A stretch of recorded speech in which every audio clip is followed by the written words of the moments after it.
Buenas tardes. El día de hoy quiero hablarles brevemente de la renovación del estado de excepción o estado de emergencia que ha anunciado el señor presidente de la República a través de sus redes sociales. Estado de excepción o emergencia que, una vez cumplidos los 60 días de vigencia desde el 16 de marzo o desde el 17 de marzo que se publicó en el registro oficial, no ha servido mayormente para atacar la crisis sanitaria que nos afecta y que probablemente nos seguirá afectando hasta algunos meses más. Pero quiero puntualizar en tres temas importantes que son los que, a nuestro criterio, el gobierno nos queda debiendo, así como en estos 3 años que ha gobernado. Primero, el de la corrupción. Y no nos vamos a referir a los procesos penales que se han iniciado por un supuesto peculado en compras de mascarillas, de fundas y otros menesteres en el IES, sino básicamente en la corrupción que se ha fomentado por parte del mismo gobierno al no tener claro el panorama y al no tener claro el norte en muchas cosas. Los primeros actos de corrupción que se fomentaron fueron en las pruebas eh, de PCR que se hacían en laboratorios privados. Es inadmisible que laboratorios privados que se supone no cuentan con el mismo presupuesto que un Estado y no cuentan con los mismos contactos de un Estado, puedan estos tener la cantidad suficiente de reactivos para poder atender al gran grueso de personas que los primeros días pagaban hasta $250 por dichas pruebas, y el gobierno ecuatoriano recién terminando el primer mes o adentrado en el primer mes de la crisis, trajo unas tantas pruebas más que se anunciaron primero que serían 2 millones, luego se dijo que 200.000 y finalmente a la fecha no se sabe cuántas pruebas tenemos en el Ecuador. Se hablan de pruebas rápidas, se habla por parte del gobierno que habrán 100.000 pruebas rápidas, pero sin embargo aquel número es insignificante para la cantidad de ecuatorianos que existimos, que bordeamos alrededor de los 17 millones. También no me atrevo a decir que somos el único país porque no tengo las cifras exactas, pero por lo menos somos uno de los pocos países que obliga a las personas que ingresan al Ecuador a guardar su cuarentena en hoteles. Y en hoteles que, dicho sea de paso, no son pagados por el Estado, son pagados del bolsillo de cada ciudadano. Así las cosas, hoy la señora ministra de Gobierno, la doctora María Paula Romo, emulando a anteriores ministros de Gobierno del Interior, por redes sociales emite criterios judiciales. Y si bien ella es ministra de Gobierno y Policía, no tiene facultades para anticipar criterios, menos para emitir juicios de valor respecto a casos judiciales o procesos que eventualmente se convertirán en judiciales. Hoy se ha plasmado en redes sociales la estruendosa noticia que 14 familias o 14 ciudadanos han escapado del aislamiento de la cuarentena en hoteles. ¿Pero acaso el gobierno sabe cuánto cobran esos hoteles? ¿Acaso el gobierno conoce si las familias tienen dinero para cubrir esos rubros? Además, un caso muy cercano que por respeto a aquella persona, no diré su nombre, pero un amigo mío llegó en el límite de la autorización para regresar al Ecuador, proveniente de Chile. Le tomaron el registro del compromiso que él guardaba para con el Estado de quedarse aislado por 14 días y el gobierno nunca lo fue a visitar. El gobierno nunca le preguntó si vivía solo o vivía acompañado. El gobierno nunca le preguntó si él tenía los medios económicos para proveerse alimentación los 14 días que no podía salir. El gobierno nunca le preguntó si él tenía alguna manera de conseguir alimentos o conseguir medicinas en el evento de ser necesario.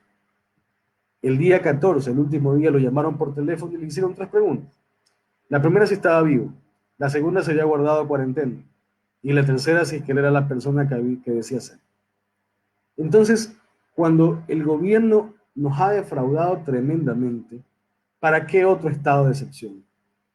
Si el gobierno, o mejor dicho, el señor presidente de la República, primero dice que las clases se reanudarán de forma online el 1 de junio y en días anteriores, a través de sus redes sociales, anuncia que para ciertos colegios las clases se reanudarán el 18 de mayo. ¿Se ha puesto a pensar el señor presidente de la República o la señora ministra de Educación si la mayoría de alumnos de escuelas y colegios cuentan con una conectividad adecuada para poder acceder a esas clases online? ¿Se han puesto a pensar si aquellas niñas y niños y adolescentes cuentan con los mecanismos y las herramientas tecnológicas necesarias, llámense tablets, llámense laptops, llámense celulares smart, para poder reanudar las clases? ¿Se han puesto a pensar si los padres de familia tienen o tenemos los medios económicos suficientes y necesarios para contratar la conectividad de Internet necesaria para, dependiendo del número de hijos que tengamos en edad escolar, poderse conectar al mismo tiempo sin ningún problema? ¿O tenemos el dinero para comprar los aparatos electrónicos para que ellos puedan conectarse? Sin embargo, el gobierno nacional populista, como es su estilo, y gobernando siempre para la tribuna, autoriza que se hagan serenatas en la víspera del Día de la Madre. Si bien es cierto, tradición de nuestras familias, tradición de los ecuatorianos, llevarle serenata con mariachis, con lagarteros o con DJs a nuestras madres para honrarlas y homenajearlas en la víspera del día tan importante que se celebrará este domingo, que se celebra todos los años en el segundo domingo de mayo. Pero si la idea es respetar la tradición, ¿por qué también no respetamos la tradición de Cristo del Consuelo y la procesión? Si la idea es reactivar la economía, ¿por qué también no se han reactivado otras actividades económicas? Entonces, el gobierno lastimosamente no gobierna, no administra un país. Es un grupo de personas a las cuales se les ha agotado las ideas y no saben ni ellos mismos cómo salir de esta situación. Sin embargo, a través del temor y del miedo, nos tienen casi 60 días, o mejor dicho, 60 días privados de nuestra libertad. Como me dijo recientemente una amiga, nos tienen en un coma inducido. El gobierno nacional hace y deshace sin que exista autoridad de control que lo pare. La Corte Constitucional es un saludo a la bandera. La Fiscalía General del Estado solo sirve para perseguir a quienes no coinciden en ideas con este gobierno. La Corte Nacional de Justicia emite fallos similares a caricaturas o a cómics, generando una nueva forma de participación como la instigación psíquica. Ni qué hablar de la Defensoría del Pueblo, del Contralor General del Estado, de las superintendencias, peor aún, de la Asamblea Nacional, quien, salvo honrosas excepciones y muy contadas, no hace absolutamente nada por el pueblo ecuatoriano. El CPCCS, organismo perteneciente a la función de transparencia y control social, no ha dicho esta boca es mía, ni siquiera está trabajando. Es simplemente un organismo en el cual sus miembros ganan un sueldo sin hacer absolutamente nada. Los sueldos del mes de mayo no se han pagado todavía en su totalidad. Y entendemos que el gobierno no tiene dinero, pero no tiene dinero precisamente por haber pagado la deuda externa cuando ningún otro país del mundo la estaba pagando. La prensa, cómplice silente de este gobierno, tampoco opina, tampoco habla, tampoco se queja, jamás de parte del pueblo. Simplemente apretando, y disculpen esta alocución figurativa, al gobierno cuando se atrasan las pautas.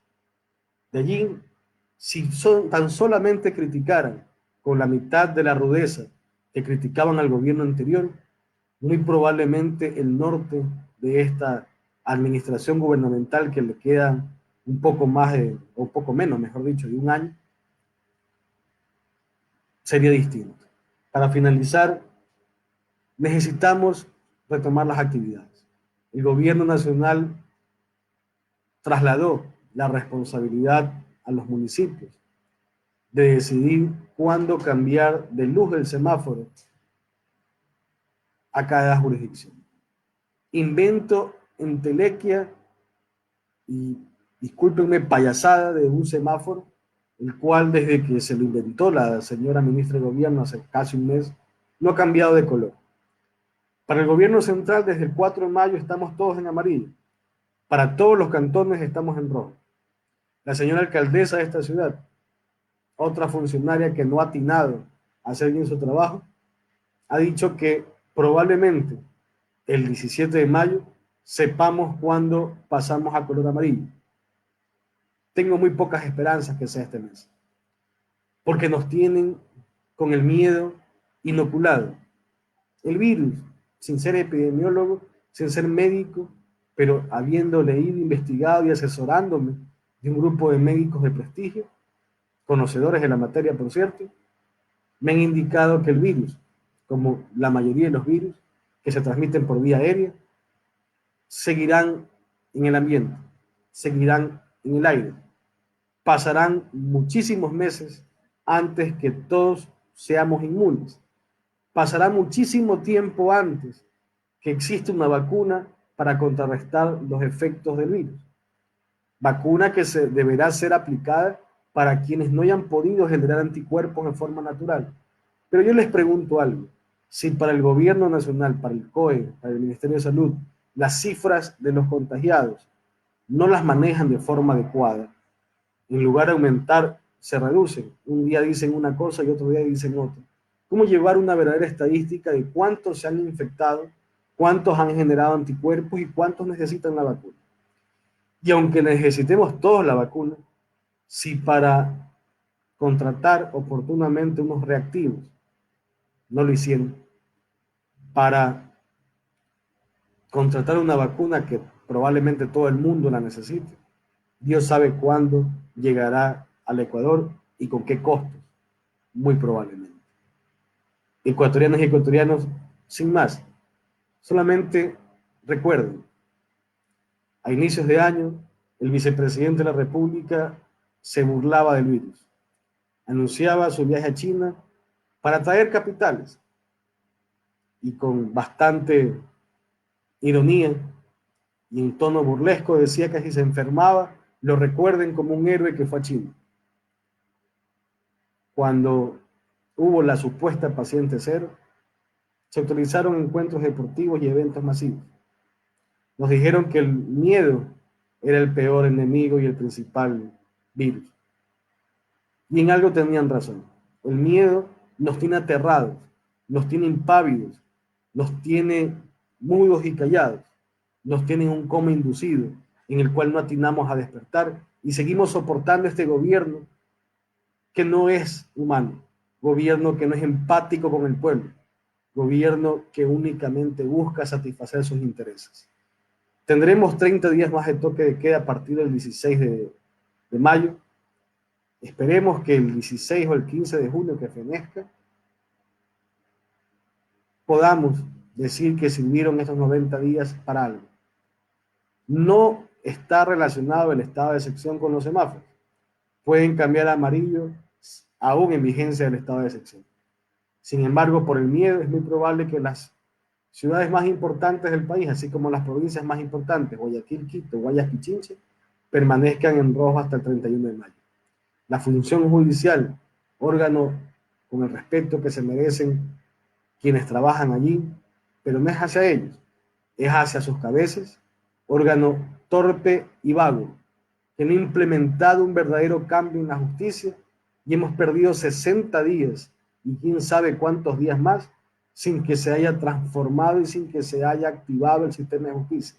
No piensan en los privados de libertad, no piensan en los más débiles, no piensan en los derechos constitucionales, piensan simplemente en hacer el esfuerzo mínimo y en función de esto, seguir cómodos en sus puestos. Me despido con bastante pesadumbre y bastante temor. Pesadumbre y temor que se origina por la inacción de este gobierno.